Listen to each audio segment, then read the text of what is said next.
तो नमस्कार, जीएस विस्रेम की यूट्यूब चैनल में आप सभी का स्वागत है।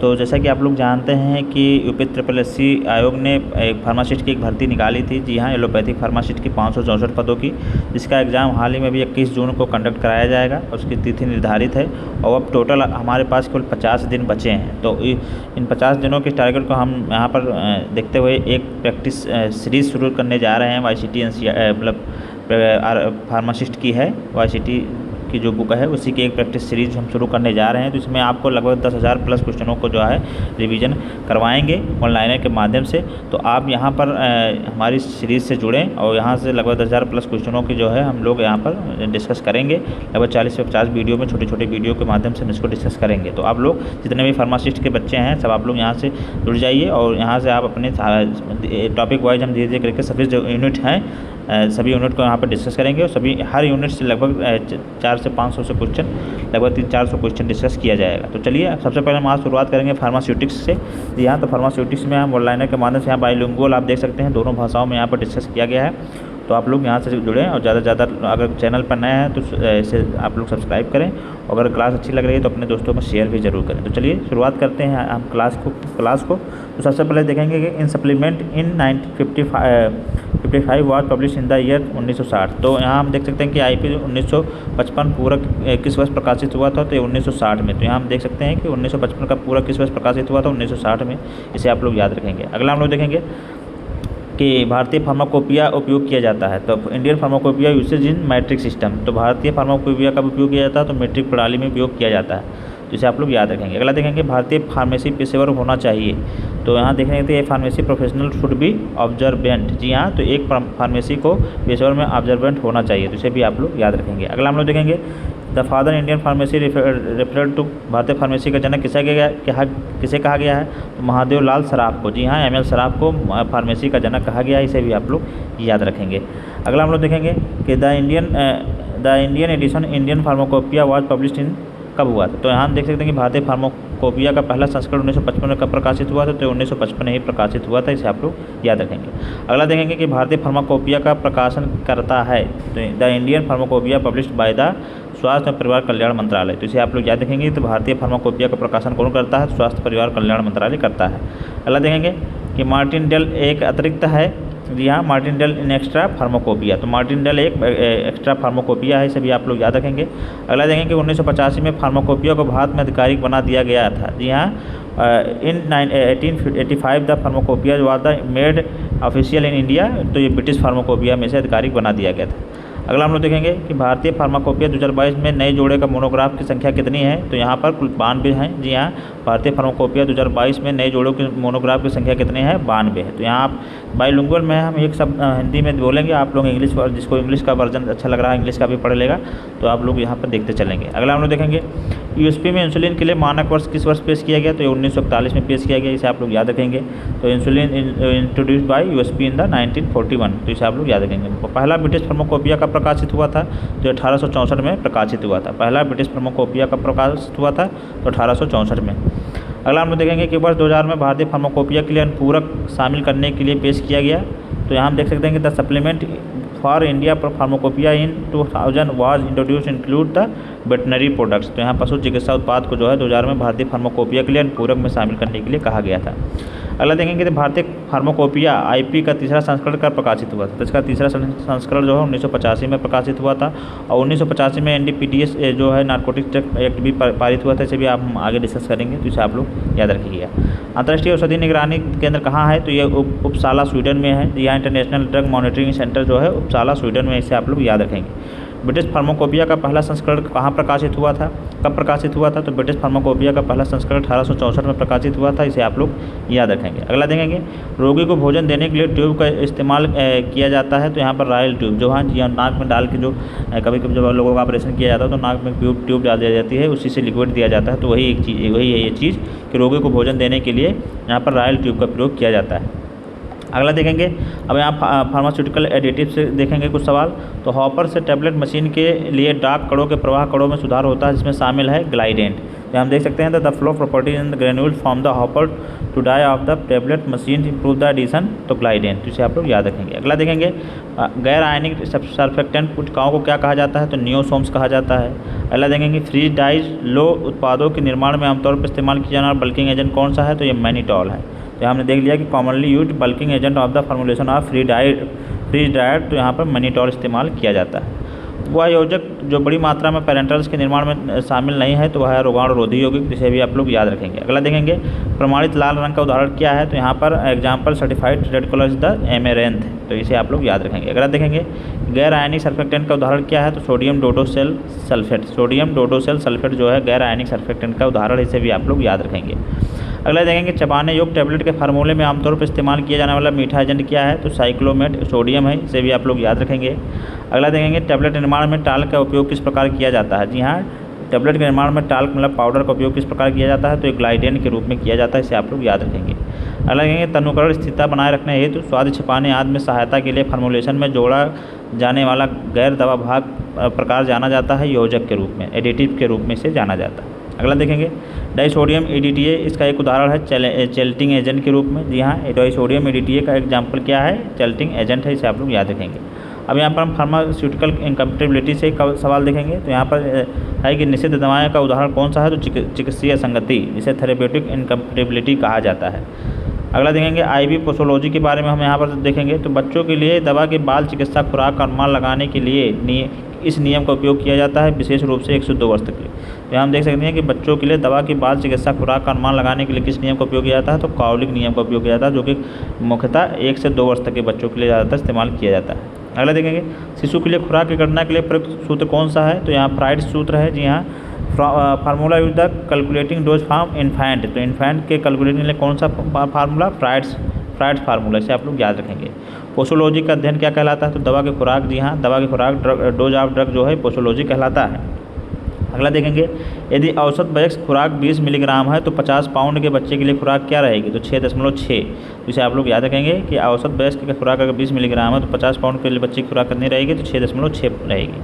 अगला देखेंगे शरीर की सतह के आधार पर खुराक की गणना दर्शाई गई है क्रॉफोर्ड टेरी राउक सूत्र द्वारा, तो यहाँ आप याद रखेंगे कि क्रॉफोर्ड टेरी राउक फार्मूला के द्वारा जो है शरीर के सतह क्षेत्र के आधार पर खुराक की गणना दर्शाई जाती है।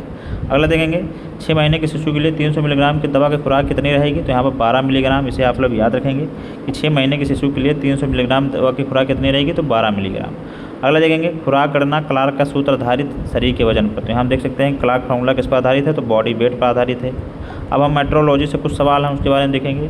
एक डेजर्ट स्पूनफुल बराबर क्या होता है, 10 मिली, जी हाँ एक डेजर्ट स्पूनफुल कितना होता है, 10 ml के बराबर होता है। गुट्टा का अर्थ क्या होता है, ड्रॉप, जी हाँ गुट्टा जो है इसका अर्थ होता है बूंद या ड्रॉप।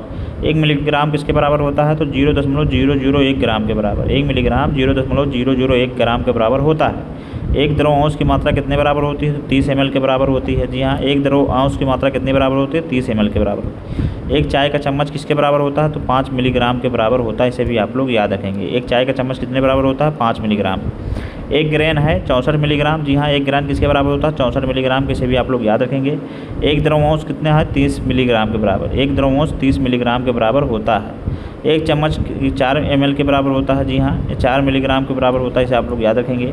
और 1 मिलीग्राम किसके बराबर होता है, तो 1000 माइक्रोग्राम के बराबर होता है, तो इसे आप लोग याद रखेंगे कि 1 मिलीग्राम किसके बराबर होता है, 1000 माइक्रोग्राम की, इसे भी आप लोग याद रखेंगे। ये सब सवाल यही सब पूछे जाएंगे, यहीं से जो है ये सब सवाल हमसे गलत होंगे, तो इसे आप लोग याद रखेंगे। एक टेबल स्पून किसके बराबर होता है, तो एक टेबल स्पून 15 ml के बराबर होता है। 0.1 ग्राम में कितना शामिल होता है, तो उसमें 100 मिलीग्राम शामिल होते हैं, तो इसे आप लोग याद रखेंगे। अगला देखेंगे यदि दवा की वयस्क खुराक 5 ग्रेन है तो 3 साल के बच्चे के लिए खुराक है 1 ग्रेन, इसे आप लोग याद रखेंगे। 1000 नैनोग्राम किसके बराबर होता है, तो 1 माइक्रोग्राम के बराबर होता है। इकाइयों की अंतर्राष्ट्रीय प्रणाली SI में शामिल क्या होती है, तो यहाँ पर SI जो है इकाइयों की मात्रक प्रणाली क्या होती है, मीट्रिक प्रणाली, से आप लोग याद रखेंगे। अगला देखेंगे 132 पाउंड को किलोग्राम में बदलें, तो 132 पाउंड को अगर किलोग्राम में बदलें तो कितना हो जाएगा, तो 60 किलो हो जाएगा। प्रिस्क्रिप्शन में व्याख्या मीट्रिक लाइन में संबंधित है मिलीलीटर, इसे आप लोग याद रखेंगे। टॉय प्रणाली के अनुसार एक स्क्रूपल बराबर है 20 गेंद के। घरेलू माप के लिए एक चम्मच किसके बराबर होता है, तो 5 ml के बराबर होता है। यदि एक तनु विलयन की तीव्रता 4000 में से 1 है तो इसका प्रतिशत कितना होगा? 0.025%। इसे आप लोग याद रखेंगे। अब यहाँ पर हम BI प्रिस्क्रिप्शन के बारे में थोड़ा देखेंगे। तो सेमल का अर्थ क्या होता है? सेमल मीन्स ऑन्स होता है 1 बार। नुस्खे का शीर्षक द हेडिंग ऑफ प्रिस्क्रिप्शन या क्या कहलाता है? तो ये सुपरस्क्रिप्शन कहलाता है, इसे ऊपर लेख कहा जाता है। जी हाँ, नुस्खे का शीर्षक जो किससे लिखा जाता है? सुपरस्क्रिप्शन से लिखा जाता है। ऑनलाइन तैयार किया जाना कंप्यूटर आधारित मेडिकल प्रिस्क्रिप्शन किसे जाना जाता है? तो इलेक्ट्रॉनिक प्रिस्क्रिप्शन से इसे नाम से जाना जाता है। लैटिन शब्द माने जाते हैं। लैटिन मीनिंग ऑफ टर्म माने। जी हाँ, लैटिन टर्म माने का अर्थ क्या होता है? तो सुबह होता है। जी हाँ, इसे आप लोग याद रखेंगे। माने का अर्थ क्या होता है? In the morning. नुस्खे का शीर्षक हेडिंग ऑफ प्रिस्क्रिप्शन क्या कहलाता है? सुपरस्क्रिप्शन कहलाता है, इसे परिलेख कहा जाता है। तो इसे आप लोग याद रखेंगे। अगला हम लोग देखेंगे लैटिन शब्द एसओएस का अर्थ क्या होता है? जब आवश्यक हो तब लें। जी हाँ, एसओएस का अर्थ होता है टेकन व्हेन नेसेसरी। लैटिन शब्द आरएस का अर्थ क्या होता है? ले लो, टेक टू ले लो। आरएस का मतलब होता है ले लो या टेक टू। अगला देखेंगे लैटिन शब्द ओरिस का अर्थ क्या होता है? मुँह तक। जी हाँ, ओरिस जो है हमारे टू माउथ से संबंधित है। प्रिस्क्रिप्शन का विभाग जो फार्मासिस्ट को निर्देश देता है। जी हाँ, तो ये क्या कहलाता है? तो ये सब्सक्रिप्शन कहलाता है। जी हाँ, सब्सक्रिप्शन कहलाता है, इसे आप लोग याद रखेंगे। अगला देखेंगे वो फार्मासिस्ट के लिए दवा को निश्चित तरीके से बारे में विशिष्ट निर्देश देते हैं, तो ये होता है हमारा सब्सक्रिप्शन। जी हाँ, सब्सक्रिप्शन में फार्मासिस्ट के लिए दवा को मिश्रित करने के तरीकों को विशिष्ट निर्देश दिया जाता है, तो यह सब्सक्रिप्शन कहलाता है। अगला देखेंगे किसी नुस्खे में लैटिन शब्द डोलोर अर्जेंट का अर्थ क्या होना चाहिए? तो to be taken when pain is severe. तो यहाँ हम देख सकते हैं कि डोलोर अर्जेंट का अर्थ क्या है? जब दर्द गंभीर होने पर लिया जाना चाहिए तो उसे डोलोर अर्जेंट कहा जाता है। किसी नुस्खे में RX लैटिन शब्द रेसिपी का संक्षिप्त रूप क्या है? तो यहाँ पर टू टेक है, जिसे लेना कहा सकता है। प्रिस्क्रिप्शन के लिए किस भाग को शिलालेख कहते हैं जिसमें शामिल होता है अवयव का नाम और मात्रा? तो name of quantity and ingredients जो है हमारे इसमें शामिल होता है, इंस्क्रिप्शन में शामिल होता है। बहुत ही मेन पार्ट होता है ये हमारे प्रिस्क्रिप्शन का, जिसे आप लोग याद रखेंगे। अगला देखेंगे पोस्ट सीवम का अर्थ क्या होता है? Post sebum. जी हाँ, पोस्ट सीवम का अर्थ होता है आफ्टर मील, मतलब भोजन के बाद इसे लेना है। प्रिस्क्रिप्शन के सिग्नेचर भाग में निम्नलिखित शामिल होते हैं, तो इसमें सिग्नेचर पार्ट में कौन सा शामिल होता है? तो डायरेक्शन ऑफ पेशेंट, जो यहाँ रोगी के लिए जो निर्देश होते हैं हमारे सिग्नेचर में शामिल होते हैं। अगला देखेंगे प्रिस्क्रिप्शन की सदस्यता में शामिल है वितरित की जाने वाली खुराक की संख्या। जी हाँ, prescription are include in the number of dose and delivered. भोजन के लिए लैटिन शब्द क्या है? सीबस। जी हाँ, भोजन के लिए लैटिन शब्द क्या होता है? तो यहाँ पर साइबस है, इसे आप लोग याद रखेंगे।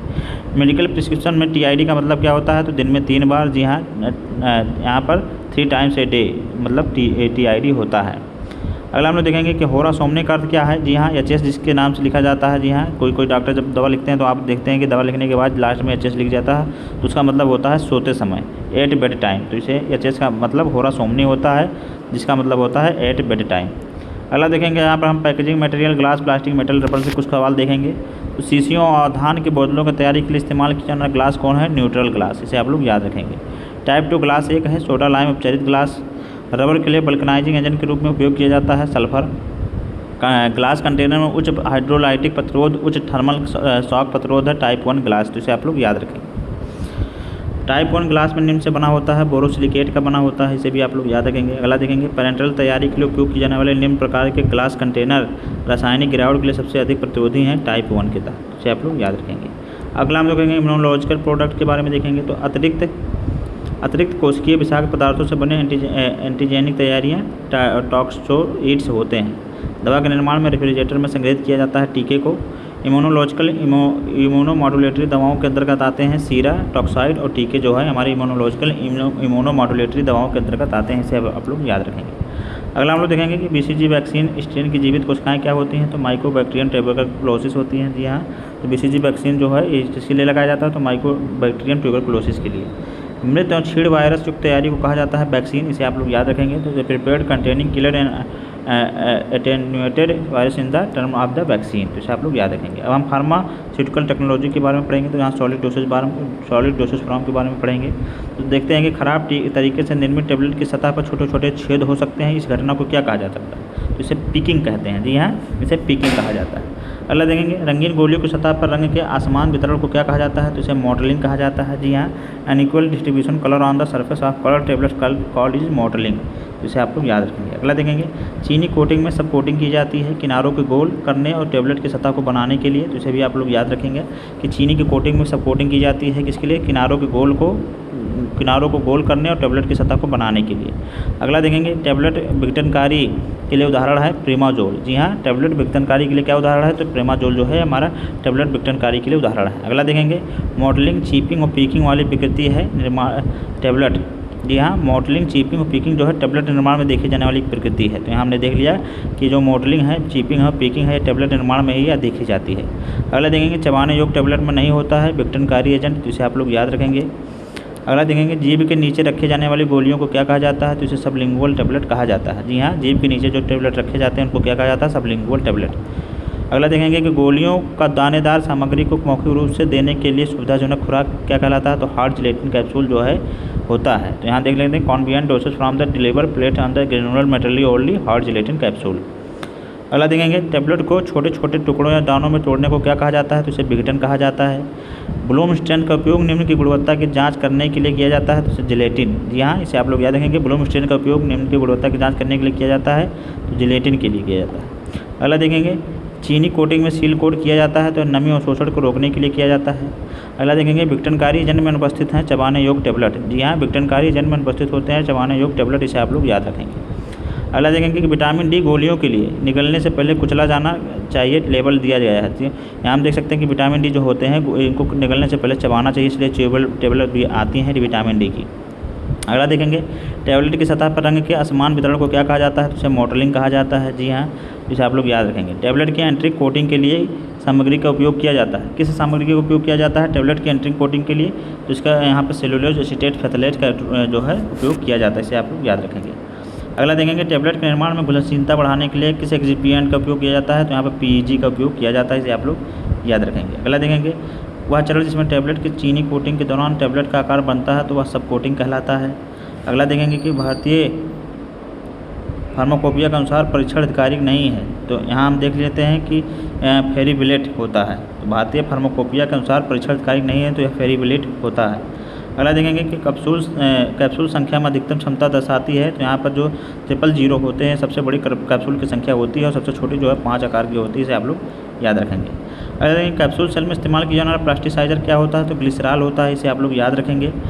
25 के विश्राम कोण वाले पाउडर को विघटित किया जाता है, तो यहाँ एक्सीलेंट में किया जाता है। जैसे आप लोग याद रखेंगे कि 25 के विश्राम कोण वाले पाउडर को किस वर्ग में लिया जाता है, तो इसे एक्सीलेंट में रखा जाता है। अगला देखेंगे मैट्रिक्स टेबलेट में कार्नाबा मोम के साथ संयोजन का उपयोग मंदक के रूप में नहीं किया जाता है, तो मिथाइल सेलुलोज, जिसे आप लोग याद रखेंगे। तो is not use the retardant of combination with carnauba wax matrix tablet, तो मेथिल सेलुलोज, इसे आप लोग याद रखेंगे। टाइप बी जिलेटिन का आइसोलेटिक बिंदु क्या कहलाता है, तो यहाँ पर जो है हम देख सकते हैं कि टाइप बी जिलेटिन का जो है आइसोलेटिक बिंदु कितना है, तो pH 4.7 है, इसे आप लोग याद रखेंगे। तो आज की क्लास के हम बस यहीं पर एंड करेंगे। तो आप लोगों को हम बता दें कि ये जो क्लास है रैपिड फायर के माध्यम से आपको केवल बस रिवीजन के लिए कराई जा रही है। और यहाँ पर आप क्योंकि जानते नहीं हैं समय बहुत कम है और आपके पास थ्योरी पढ़ने का टाइम नहीं है, तो आपको केवल क्वेश्चन पर ही डिपेंड रहना है। तो आप लोग यहाँ से जितना ज़्यादा क्वेश्चन आप करेंगे उससे उतने ही ज़्यादा आपके दिमाग में अगर कोई क्वेश्चन बैठेगा तो उसे आप करने की संभावना रहेगी।